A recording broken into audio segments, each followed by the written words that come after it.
بص يا كتكوت يا بتاع الترند، انت رحت المطعم بتاع الشيف براك التركي. اللي ما يعرفش الشيف براك، الواد السمج اللي كان بيطلع بيعمل فيديوهات ويقعد يبص للكاميرا ويعمل الملح كده ويعمل مش عارف ويقطع ويبص للكاميرا ويضحك، هو ده براك. عمل ايه براك؟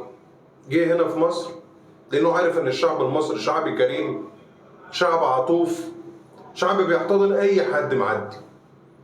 قام جاي فاتح مطعم هنا في القاهرة، وبعدين راح واحد حابب يركب الترند أو اتنين أو تلاتة راحوا ياكلوا من عند الشيف براك. قام كل واحد مطلع الريسيت اللي هي فاتورة التكلفة بتاعت الأكل، فطبعا قال لك تكلفة والسعر والفاتورة معدية المبلغ قد كده 5-6 آلاف جنيه مثلا، وفي اللي قال لك 4700 جنيه، وطلع لك الايه الفاتورة. الحمص ب 300 جنيه، السلطة بمش عارف ايه، طبق الطحينة ب 200 جنيه، حتة اللحمة ب 1700 جنيه، وبعدين قال لك الشيف براك والمطعم وغالي. طيب بص يا كتكوت، انت ركبت الترند وعرفتنا ان انت رحت تاكل عند براك التركي. انا عايز اقول لك على حاجه، قبل ما تركب الترند يا حمار، كان من باب اولى ان انت تروح لولاد بلدك اللي مشغلين من بلدك وبيدفعوا ضرائب لبلدك، واللي بيستهلكوا كهرباء من بلدك، واللي بيستهلكوا غاز من بلدك، وان انت تنفعهم.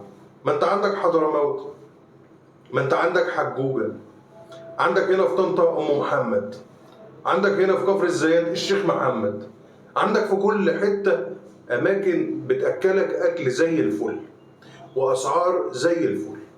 لكن انت مستني براك التركي اللي اصلا كان جاي في الافتتاح بيسلم على الناس والمشاهير بطراطيف صوابعه، وهم رايحين يتمحلسوا ورايحين يظهروا معاه ويتصوروا معاه. تركي.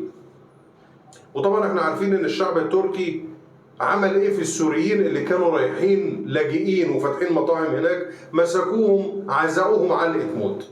وانت لو مصر ورايح تفتح هناك مطعم مش هيعملوا لك الاحتفال والضجه اللي انت شايفها دي، بس لان احنا شعب عطوف، شعب كريم، شعب طيب، شعب ابن حلال، رايح ياكل من عنده براك عشان يتلسع الفاتوره الحلوه ويتصوروا معاها ويقول لك احنا رحنا اكلنا عند براك.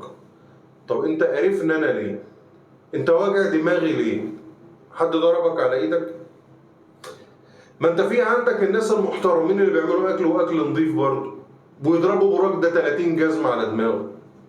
ما رحتش تاكل عندهم ليه؟ نقطه تانيه، انت دلوقتي لما تكون عايز تروح تبيت ليله في فندق، عندك من 3 نجوم ل7 نجوم، في عندك من ابو ليله ب 150 جنيه، وفي عندك الليله ب 7 و8000 جنيه و20000 جنيه. يعني انت عندك الفندق الغلبان وعندك الفور سيزونز. طب انت دلوقتي لما تروح تقعد في الفور سيزونز، انت مش عارف هي تكلفته ايه، مش عارف تكلفه الليله ايه، مش عارف الفطار والغدا والعشاء هناك بكام. محدش ضربك على ايدك تدخل وتحجز وتبات ليله واتنين فتكلفك 700-800 الف جنيه مثلا، زي اللي بيروح في العالمين. الليله هناك بمبالغ ب 50 و60 و100 الف جنيه.